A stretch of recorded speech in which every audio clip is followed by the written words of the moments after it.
नमस्कार दोस्तों, एक बार पुनः आपका अपने चैनल पर स्वागत है। आज हम 1781 का सेटलमेंट एक्ट के बारे में पढ़ेंगे। जानेंगे कि 1781 का सेटलमेंट एक्ट क्यों आया, ऐसी कौन सी परिस्थितियाँ थीं, किस वजह से आया और इसमें क्या प्रावधान किए गए, इन सभी के बारे में हम बारी बारी से पढ़ेंगे। सबसे पहले हम देख लेते हैं 1781 का सेटलमेंट एक्ट क्यों आया।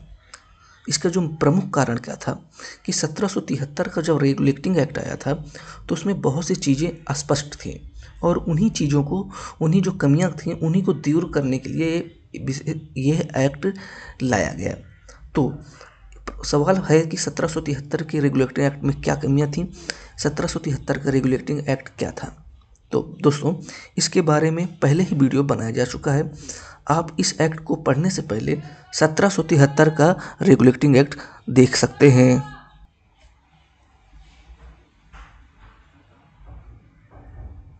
देखिए, 1781 का सेटलमेंट एक्ट जो है वो टचट कमेटी पर आधारित होता है। टचट कमेटी का गठन इसलिए होता है कि जो कंपनी के जो कोर्ट ऑफ डायरेक्टर होते हैं वो जो सुप्रीम कोर्ट के रवैये की जो है शिकायत करते हैं, और जब सुप्रीम कोर्ट के रवैये की शिकायत करती है तो जो ब्रिटिश पार्लियामेंट है वो एक कमेटी का गठन करती है, टचट, और टचट कमेटी जिसका नाम होता है, टचट जो उसके लीडर होते हैं, और उसी के जो वो उसकी जो शिकायत होती है उस पर जो डिसीजन लेती है, मतलब कि जब वो जांच करती है उसके पश्चात ये सेटलमेंट एक्ट लाया जाता है। तो अगर प्रश्न बने कि 1781 का सेटलमेंट एक्ट किस कमेटी पर आधारित था, किस कमेटी के सुझाव पर था, तो आपका जवाब होगा टचट कमेटी। ठीक है, ये हमें पता है कि 1773 के रेगुलेटिंग एक्ट में बहुत सारी कमियां थीं और इन्हीं कमियों को दूर करने का प्रयास किया गया, और यह जो एक्ट है ब्रिटिश पार्लियामेंट में 5 जुलाई 1781 को पास कर दिया जाता है।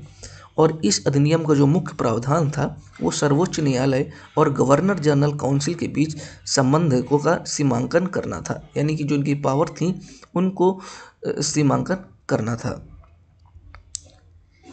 इन्हीं सारे जो सुधार होते हैं 1781 में सेटलमेंट एक्ट में जो आते हैं, उनमें सबसे पहले तो एक एक जो प्रमुख था, एक कर्मचारियों को देख लीजिए।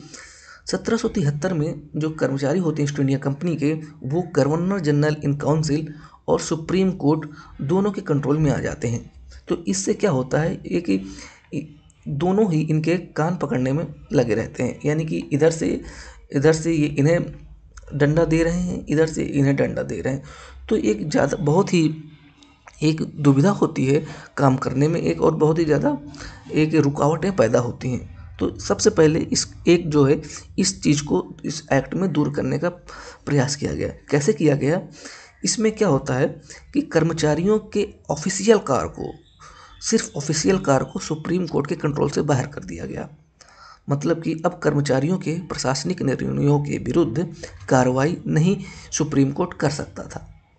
अब जो भी ऑफिशियल कार्य हैं कर्मचारी जो ईस्ट इंडिया कंपनी का करते हैं, उनमें दखल अंदाजी कर्मचारी के ऊपर सुप्रीम कोर्ट बिल्कुल ही नहीं कर सकता था।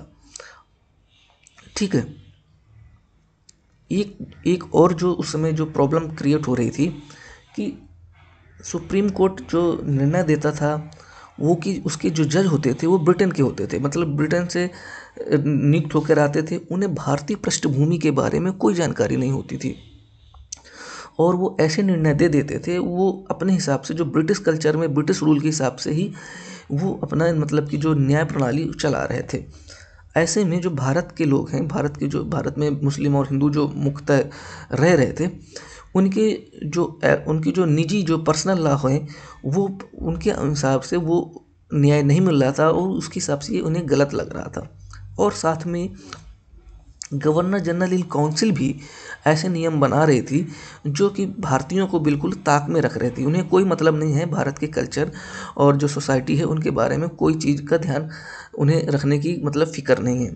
तो इन दोनों को इस एक्ट में मतलब कि एक निर्देश दिया गया कि और प्रावधान किया गया कि आप जो भी कुछ कानून बनाएंगे या कोई भी कुछ निर्णय करेंगे तो उनमें जो भारतीय हैं उनके सामाजिक और धार्मिक रीति रिवाजों का पालन जरूर करेंगे, उनको ध्यान में रखकर ही कोई नया कानून बनाएंगे या कोई जजमेंट देंगे तो उनके जो पर्सनल लॉज हैं जो हैं उन पर ज़रूर आप ध्यान रखेंगे।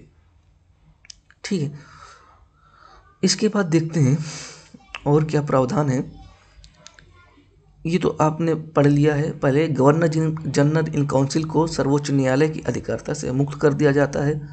बहुत ही ज़्यादा कंट्रोलिंग जो होती है गवर्नर जनरल इन काउंसिल को के बारे में आपने 1773 के एक्ट में पढ़ रखा है, उससे इसकी अधिकारिता से मुक्त कर दिया जाता है।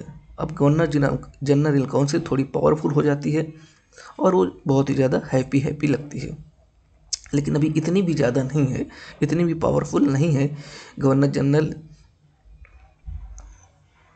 इसके बाद इस एक्ट के अनुसार जो होता है कलकत्ता की सरकार को बंगाल, बिहार और उड़ीसा के लिए भी विधि बनाने का अधिकार जो है प्राधिकार प्रदान कर दिया जाता है। यानी कि अब कलकत्ता की जो सरकार है वो बंगाल, बिहार और उड़ीसा के लिए भी कानून बना सकती थी। देखिए अब यहाँ पर बंगाल पर कानून बनाने के उसको दो स्रोत मिल गए। एक तो इस 1781 के सेटलमेंट एक्ट से उसे पावर मिलती थी, और जो एक पहले से रेगुलेटिंग एक्ट चल रहा था, प्रेसिडेंशियल रूल जो चल रहा था, उसके हिसाब से बंगाल पर लॉ बन रहे थे। यानी कि अब इसको बंगाल पर कानून बनाने की शक्तियाँ की जो स्रोत हैं, दो स्रोत इसे मिल जाते हैं। ठीक है, अब अगले जो सेटलमेंट क्या होता है उसके बारे में देखते हैं। ठीक है, इसमें इतने हैं कि आपने देखा कि इसका जो मेन उद्देश्य था, अब आगे देखेंगे इसमें आप निष्कर्ष खुद ही निकाल लेंगे कि एक प्रकार से इसमें जो गवर्नर जनरल इन काउंसिल है उसको ज़्यादा ही मतलब सुपीरियर बनाने की कोशिश की गई, उसको थोड़ा स्वतंत्रता प्रदान करने की कोशिश की गई। और ऐसे में सुप्रीम कोर्ट के कुछ जो पहले जो 1773 में एक्ट थे जो अधिकार दिए गए थे उनमें कटौती की गई। सबसे पहले तो देखिए कोर्ट की जो जियोग्राफिकल जुडिशियल थी वो केवल अब कलकत्ता के लोगों तक ही रह जाती है। ठीक है, अब कलकत्ता के लोगों तक ही उसके जो न्यायिक क्षेत्र जो है, भौगोलिक जो न्याय क्षेत्र है वो कलकत्ता के लोगों तक ही सीमित रह जाती है। इसके बाद जो सुप्रीम कोर्ट है वो रेवेन्यू मैटर्स के कलेक्शन पर हस्तक्षेप नहीं करेगी कि वो कैसे भी गवर्नर जनरल इन काउंसिल और गवर्नर जनरल ऑफ बंगाल किस प्रकार से भी कैसे भी वो किससे भी करवाए रेवेन्यू, मतलब कलेक्ट करवाए, जमींदारों के माध्यम से करवाए या कुछ और भी जो पद बनाकर कराए, उस पे ये सुप्रीम कोर्ट अब इंटरफेयर नहीं कर सकती थी। आप इनको बिल्कुल ही इससे बाहर कर दिया गया। इसके अलावा जो अपीलीय क्षेत्रीय अधिकार जो था गवर्नर जनरल और परिषद के हाथों में स्थानांतरित हो गया, और अब अपील प्रोविंशियल कोर्ट से गवर्नर जनरल इन काउंसिल में शिफ्ट हो गया। अब डायरेक्ट आप जो अपील थी वो सुप्रीम कोर्ट में नहीं जाएगी, जो प्रांतीय जो थी अब वो गवर्नर जनरल इन काउंसिल के पास जाएगी। ठीक है, इस एक्ट में अब तक आपने इतना सिर्फ देख लिया।